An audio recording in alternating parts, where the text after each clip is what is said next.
मैं समय हूं और आज महाभारत की अमर गाथा सुनाने जा रहा हूं। यह गाथा है भारतीय संस्कृति के विकास की।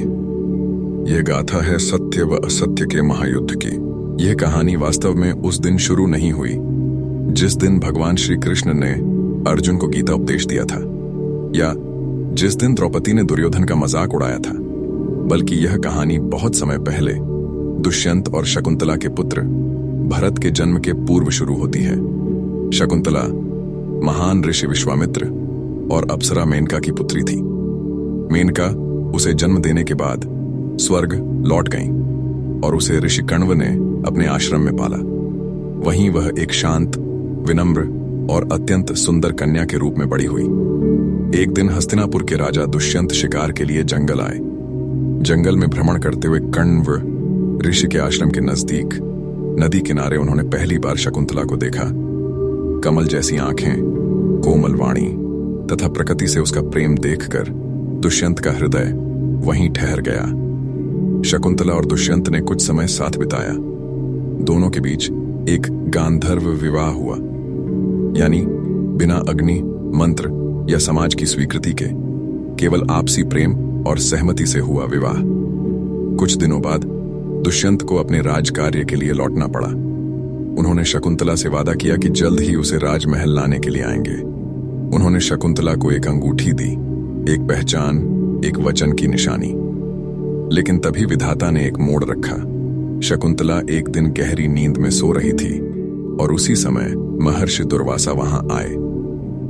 बार बार बुलाए जाने पर जब शकुंतला बाहर नहीं आई तो दुर्वासा क्रोधित हो गए और श्राप दे दिया, जिससे तू प्रेम करती है वह तुझे भूल जाएगा।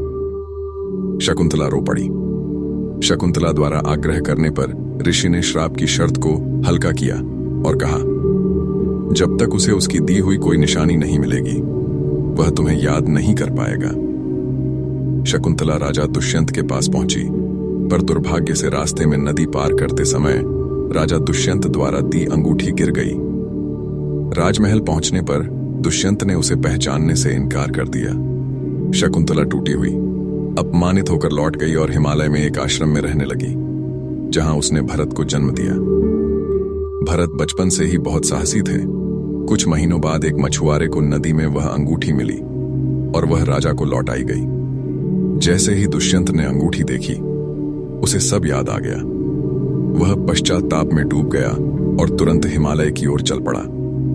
राजा दुष्यंत ने एक बालक को शेर के बच्चों के साथ खेलते देखा। उसके साहस से बहुत प्रभावित हुआ और उसका परिचय जाना। मैं हस्तिनापुर राजा दुष्यंत व मां शकुंतला का पुत्र भरत हूं। यह सुनकर दुष्यंत की आंखों से आंसू बह निकले। वह भरत को गले से लगा लेता है तथा बहुत खुश होता है। राजा दुष्यंत दोनों को हस्तिनापुर ले आता है।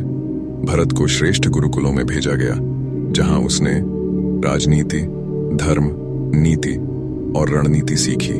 धनुर्विद्या, युद्ध कला और नेतृत्व के सारे गुणों में निपुण हुआ। कुछ वर्षों बाद दुष्यंत ने भरत को राजगद्दी सौंपी।